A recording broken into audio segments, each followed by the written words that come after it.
Devastation Hymns is the latest EP from Adelaide, Australia-based death metal band Beyond Mortal Dreams. And this EP comes pretty quickly after their last record, Abomination of the Flames. They're more of a quality versus quantity type band.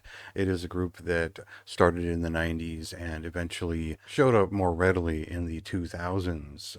Eventually, I think, releasing their debut back in 2008, and then various releases beyond that point in this same style. And I guess the best way I could kind of link them to the past is something Morbid Angel and Immolation-esque, but then there's this layer of late 90s, early 2000s death metal where they fit in best, which is references Chrysian and Angel Corpse and Centurion, or even just Dead Congregation, in terms of the way that they flesh out a lot of those more Morbid Angel feeling sections with brutality, as well as kind of the New Jersey, New York death metal sound. While that history is important, this latest EP really does focus on what the band have been up to more recently, and it carries on from Abomination of the Flames with similar sounds and exploration and use of different vocals and keyboard styles. They're not pronounced elements, but it does bring in something different. So let's cut to a clip here, and then I will talk just a little bit more about this EP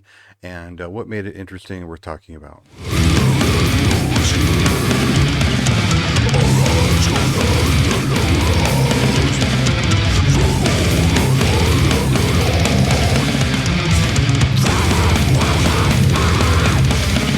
So the big thing to say about Beyond Mortal Dreams up front is that they have some fine guitarists behind this band. The arrangements are always what stands out most to me, and the riffs are always there. That's to be expected here. There's a couple of, like I said, there's a couple of vocal experiments here, some cleaner vocal layers, some different hymnal or choral vocal use to sort of accentuate the melodrama of some of these songs. Most of it is centers around brutality and riffs, and a band on Lavadome is generally going to be in that style if it's not on a kind of sort of a black metal tangent, and this is very squarely death metal. A great showing overall. I don't think there's that much to say about this EP. It's substantial, it's over 20 minutes, and it's just fine work.